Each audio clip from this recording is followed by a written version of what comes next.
Je vous emmène aujourd'hui dans un lieu paradisiaque, la fondation Hartung Bergman. Si vous suivez mes vidéos, vous saurez que lorsque je suis enthousiaste, je le manifeste haut et fort. Eh bien ici, c'est bien le cas, ce lieu est une pure merveille cachée dans les oliviers et mis en musique par les cigales. Je vous avais parlé d'Anna Eva Bergman dans le cadre de la rétrospective qui a eu lieu au Musée d'Art Moderne. Ici, vous pourrez encore mieux la découvrir ou la redécouvrir. Anna Eva Bergman était la compagne de Hans Hartung, ils se sont mariés, puis quittés, avant de se remarier. À la fin des années 60, sur les hauteurs d'Antibes, le couple fait construire une maison dessinée par Hartung lui-même, en contrebas, 2 ateliers, l'ensemble en dialogue avec une nature enveloppante. Ils y vécurent jusqu'à leur mort. Aujourd'hui, depuis 1994, il est le siège de la fondation, veillant à faire rayonner leur travail, allié à un laboratoire de recherche et d'un service d'expertise. Ouvert au public depuis 2022, l'espace a été repensé pour accueillir le public sans en dénaturer l'esprit. Alors, avant de revenir sur ce lieu, revenons sur notre couple Hans Hartung et Anna Eva Bergman.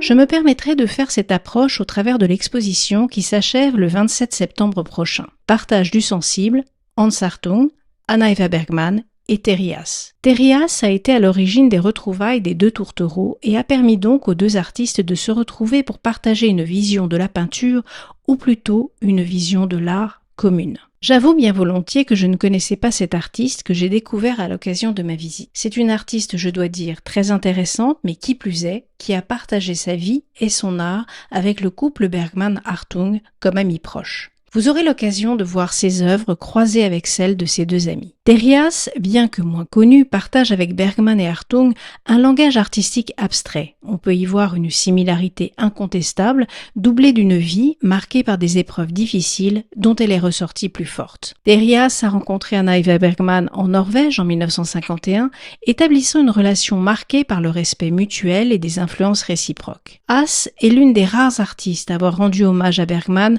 notamment par un portfolio de collages lithographiés et un monument exposé au Centre d'art Enionstadt. L'exposition actuelle qui réunit ici ces 3 artistes met en avant non seulement leurs œuvres, mais aussi leurs correspondances et autres documents, révélant la richesse de leur partage du sensible. On parle ici d'une vision intérieure. De la même manière qu'Hartung disait qu'il devait avoir un grand intérieur, entendant ainsi un grand monde intérieur, Bergman parlait de poussée intérieure. As s'y apparente. Elle essaie de traduire l'intuition du cosmos qu'elle recherche au plus profond d'elle-même. Les œuvres se succèdent, chacune se répondant. Une sculpture de Hartung incroyable et des sculptures de As que j'ai trouvées très intéressantes. Parmi les documents proposés, il y a une interview faite en 1952 à Anna Eva Bergman pour la télévision et radio norvégienne sur la peinture moderne qui est tout à fait prodigieuse et tellement juste et qui témoigne de ce fil indicible qui lie tous les artistes. Je la cite. « Je crois que les meilleurs artistes abstraits sont ceux qui connaissent le mieux l'art ancien. Je ne crois pas en des artistes modernes qui prétendent avoir trouvé le salut éternel et qui rendent tout ce qui a été fait avant. Il est vrai que les écrits des artistes apportent toujours beaucoup, non seulement sur leurs œuvres, mais nous éclairent sur leur vision globale de la peinture, qui s'inscrit dans une lignée de transmission. Anna Eva Bergman aurait aimé ce qu'est devenu ce lieu. Thomas Schlesser a en effet pensé la fondation au-delà d'un musée comme un centre de recherche adossé au colossal fonds d'archives conservé dans les lieux. Un centre de recherche accueillera en résidence des chercheurs d'horizons variés, une villa Médicis méditerranéenne au bord d'une piscine monochrome. Mais revenons à ce lieu et à nos 2 complices, Hans Hartung et Anna Eva Bergman.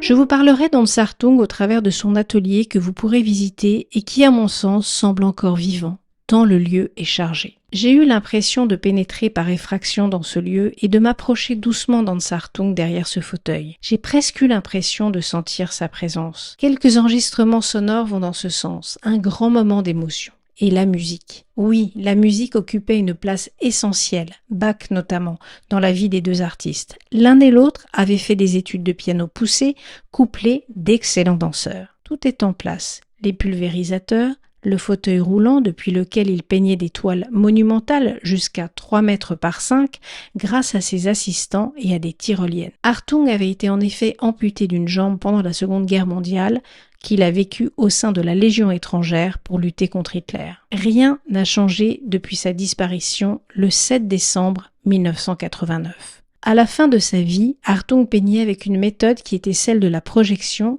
avec des sulfateuses de jardin. Du coup, tous les murs sont remplis de taches de couleurs, de coulures, et ça donne quasiment l'aspect d'une énorme œuvre d'art. Je cite ici Thomas Schlesser. Les murs sont des œuvres en effet à part entière, maculées de gouttes de peinture. Mais quelle force s'en dégage!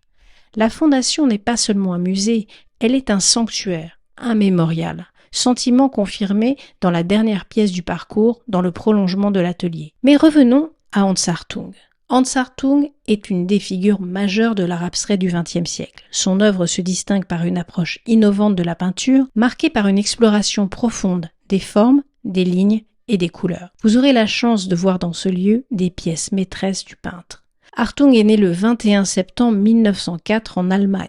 Dès son plus jeune âge, il montre un grand intérêt pour l'art, influencé par des artistes comme Rembrandt et Goya, mais aussi par les œuvres post-impressionnistes. Il étudie d'abord à l'Académie des Beaux-Arts de Leipzig, puis à Dresde et Munich, et sa rencontre avec les œuvres de Kandinsky et de l'expressionnisme allemand marque un véritable tournant dans son parcours artistique, l'orientant vers une peinture non figurative. Dans les années 30, Hartung s'installe à Paris, fuyant le climat politique de l'Allemagne nazie. Pendant la Seconde Guerre mondiale, il s'engage dans la Légion étrangère française où il perd sa jambe en 1944, comme je vous l'ai dit précédemment. Cette expérience le marquera profondément, influençant son approche de la peinture. Après la guerre, il s'installe définitivement en France et devient une figure centrale de l'art abstrait. Il obtient la nationalité française en 1946. Hartung est récompensé par de nombreuses distinctions tout au long de sa carrière, dont le prestigieux Grand Prix international de peinture de la Biennale de Venise en 1960. Il décède le 7 décembre 1989 à Antibes.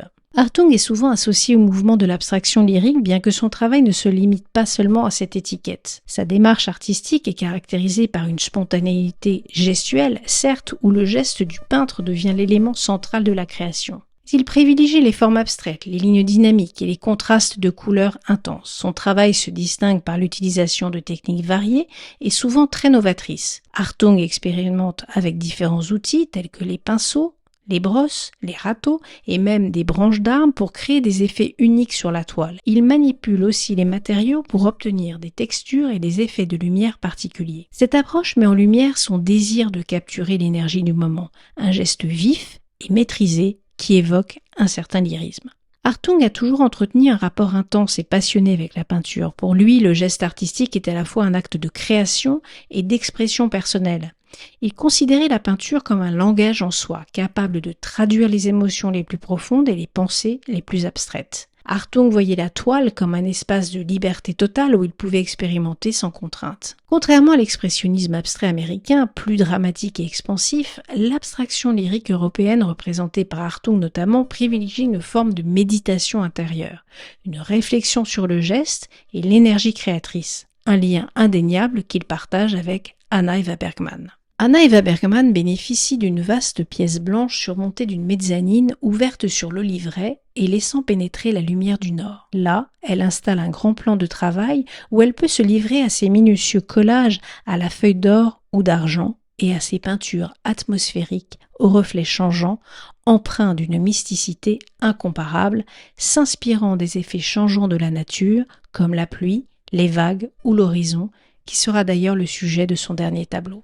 Anna Eva Bergman est née le 29 mai 1909 à Stockholm, en Suède, mais elle grandit en Norvège. Elle étudie d'abord à l'École nationale des arts décoratifs d'Oslo, où elle commence à se former au dessin et à la peinture. Très tôt, elle montre une sensibilité particulière pour les paysages nordiques qui marqueront profondément son travail. En 1929, Bergman s'installe à Paris, où elle fréquente les milieux artistiques et se familiarise avec les courants d'avant-garde. Et c'est bien à Paris qu'elle rencontre Hans Hartung, qu'elle épousera en 1932. Leur mariage se solde par un divorce en 1939, mais ils se remarieront en 1957 confirmant la force de leurs liens personnels et artistiques. Pendant la Seconde Guerre mondiale, Bergman retourne en Norvège où elle continue de développer son art malgré les difficultés. À partir des années 50, son style s'affirme de plus en plus vers l'abstraction, inspiré par les paysages nordiques et les influences mystiques et spirituelles qui l'ont toujours fasciné. Anna Eva Bergman disparaît le 24 juillet 1987 à Grasse en France, laissant derrière elle un corpus d'œuvres qui allie rigueur géométrique et poésie lumineuse. Son travail se distingue par une recherche rigoureuse sur les formes géométriques, la lumière et la matérialité des surfaces.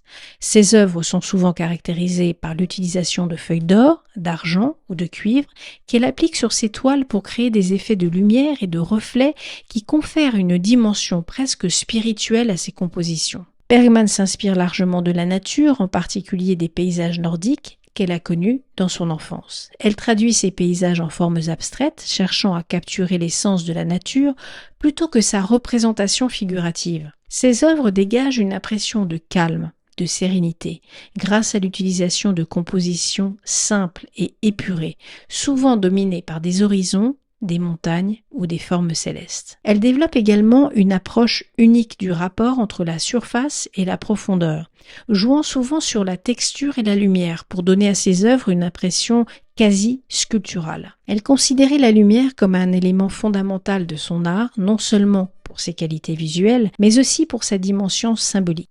Alors, quel regard croisé pourrait-on faire entre la démarche de Bergman et celle d'Hans Hartung ? Bien que leur démarche artistique soit distincte, Hartung privilégiant le geste et la spontanéité, tandis que Bergman explorait la simplicité des formes et de la lumière, leurs œuvres se rejoignent dans une quête commune de l'abstraction et de l'essence des formes. Leur relation a enrichi leurs pratiques respectives, chacun trouvant dans le travail de l'autre une source d'inspiration et de réflexion. Leur collaboration et leur influence mutuelle témoignent d'une complicité rare, où l'art est à la fois une affaire personnelle et partagée. Le croisement artistique entre Anna Eva Bergman et Hans Hartung est un exemple fascinant de la manière dont deux artistes ayant des styles et des approches distincts peuvent néanmoins s'influencer mutuellement de manière significative. Leur relation artistique a également influencé leur usage des matériaux. Hartung a introduit Bergman à l'utilisation de la feuille de métal dans ses œuvres, tandis que Bergman a sensibilisé Hartung à l'importance de la lumière et de la surface. Ensemble, ils ont partagé des espaces de création et ont développé un dialogue artistique où les contrastes de leurs œuvres respectives mettent en lumière la diversité de l'abstraction au XXe siècle. Leur résidence commune à Antibes, où vous êtes aujourd'hui, qui abrite aujourd'hui la Fondation Hartung Bergman, est un symbole de cette symbiose artistique, un lieu où leurs œuvres continuent de dialoguer. Leurs œuvres ne se ressemblent pas, mais s'épousent sans cesse, dans un va-et-vient d'inspiration feutrée, dans une spiritualité mouvante, à l'image de leur relation fusionnelle. Les traits jaillissants et les grands horizons vaporeux de l'un répondent aux pierres argentées et aux vagues scintillantes de l'autre. Entre ces murs se sont épanouis durant plus de 10 ans l'amour inconditionnel d'un couple qui a dédié sa vie à la peinture.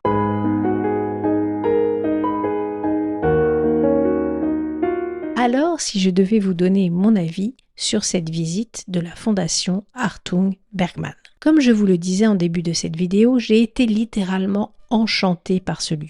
L'expérience y est unique. Passez le portail imposant et élégant de la Fondation, vous ferez quelques pas pour rejoindre la billetterie en bas d'un escalier bordé des biographies des deux artistes. Nous avons été accueillis par une charmante hôtesse qui nous a dirigés vers l'espace d'exposition et proposé de se restaurer.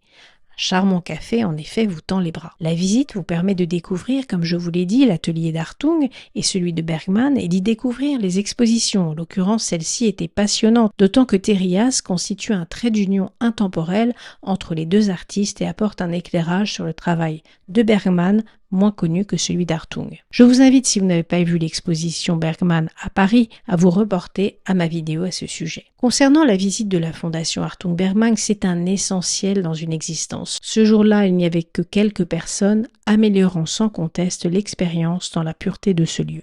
Ce que j'ai apprécié, c'est l'entité de ce lieu. Une harmonie extraordinaire, sous-tendue chez Bergman comme chez Hartung par une quête absolue reposant sur la maîtrise parfaite d'éléments simples et essentiels, rythme, couleur, matière et lumière. Avant de quitter les lieux, prenez le temps de vous asseoir tranquillement à l'ombre d'un olivier, fermez les yeux et passez en revue les œuvres que vous avez vues.